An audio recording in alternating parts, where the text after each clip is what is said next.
ඉංග්‍රීසි ගැනීමට ලොව හොඳම මනෝවිද්‍යාත්මක ක්‍රමවේදය මයින්ඩ් මැපින් සොෆ්ට්වෙයාර් සිස්ටම්. මේ මනසිත ඉක්මනින් ඉංග්‍රීසියට පරිවර්තනය කරනු ලබන මනෝවිද්‍යානුකූල වාග් නියුරෝන ක්‍රමවේදයකි. වයස් භේදයකින් හෝ මූලික දැනුමකින් තොරව ඉතා කෙටි කලකින් ඉංග්‍රීසි කතන හැකියාව. දහස් සංඛ්‍යාත ශ්‍රී ලාංකිකයන්ගේ ඉංග්‍රීසි සිහිනය සැබෑ කළ මෙම පාඨමාලාව දැන් කාර්යබහුල ඔබ සඳහාම දින 4 රොටරි නුගේකුට VIP හිල්ටන් හොටෙල්. රටටම ඔන්ලයින් මාස 2 මෙහෙවිම දේශමාන්‍ය ඩොක්ටර් නදුන් අලගිය වන්න. ඉංග්‍රීසි ගැනීමට ලොව හොඳම මනෝවිද්‍යාත්මක ක්‍රමවේදය මයින්ඩ් මැපින් සොෆ්ට්වෙයාර් සිස්ටම්. මේ මනසිත ඉක්මනින් ඉංග්‍රීසියට පරිවර්තනය කරනු ලබන මනෝවිද්‍යානුකූල වාග් නියුරෝන ක්‍රමවේදයකි. වයස් භේදයකින් හෝ මූලික දැනුමකින් තොරව ඉතා කෙටි කලකින් ඉංග්‍රීසි කතන හැකියාව. දහස් සංඛ්‍යාත ශ්‍රී ලාංකිකයන්ගේ ඉංග්‍රීසි සිහිනය සැබෑ කළ මෙම පාඨමාලාව දැන් කාර්යබහුල ඔබ සඳහාම දින 4 රොටරි නුගේකුට VIP හිල්ටන් හොටෙල්. රටටම ඔන්ලයින් මාස 2 මෙහෙවිම දේශමාන්‍ය ඩොක්ටර් නදුන් අලගිය වන්න.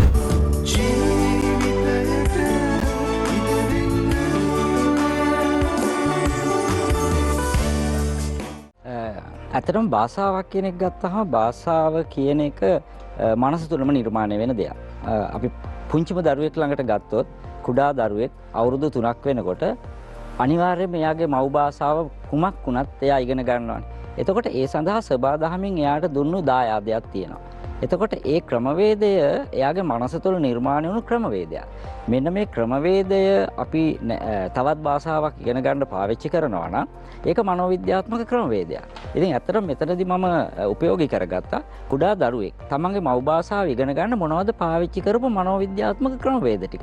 ඒ ක්‍රමවේද ටික මම මේකට ඇප්ලයි කරා. ඇප්ලයි කරලා මම නිර්මාණය කරා ඉංග්‍රීසි භාෂාව කොහොමද මනෝවිද්‍යාත්මකව ඉගෙන ගන්න පුළුවන් කියන එක.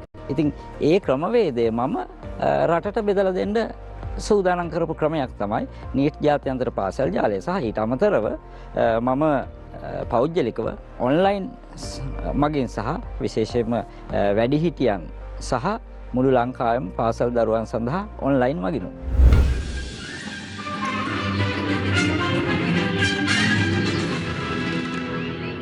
තනියම මේ කන්සෙප්ට් එක කොහොමද මම ඉගෙන ගන්නේ?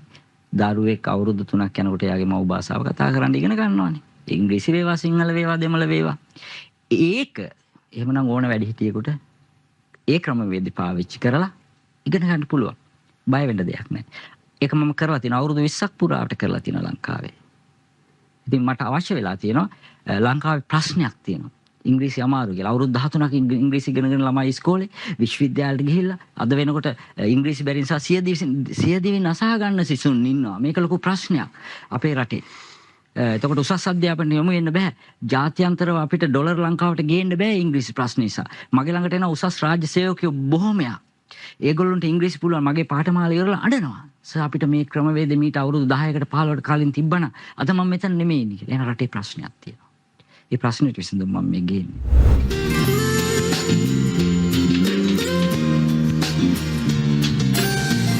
පුංචි ශබ්ද 4ක් අපිට හරියටම අපේ බ්‍රේන් එකේ තැම්පත් කරගත්තොත් අපේ ජීවිතේ දවස පුරා කතා කරන බොහොමයක් එකතු කරන්න පුළුවන්. මේක අපි මනසේ තැම්පත් කරගන්න ඕන. මේක පොතේ නෙමෙයි තියෙන්නේ අපේ මොලේ. දැන් මේකමනේ අපි ඉන්නවා කියන්නේ දැන් බලන්න. ගුරුවරයෙක් ඉන්නවා, වෛද්‍යවරයෙක් ඉන්නවා. දැන් මේක අපි ඉංග්‍රීසි වලින් ඕනම කෙනෙක් දන්නවා. ටීචර් කෙනෙක් ඉන්නවා, ડોක්ටර් කෙනෙක් ඉන්නවා, ෆාමර් කෙනෙක් ඉන්නවා, බ්‍රදර් කෙනෙක් ඉන්නවා, සිස්ටර් කෙනෙක් ඉන්නවා. දැන් මේකටත් දාන්නේ අපි දෙආයිස්.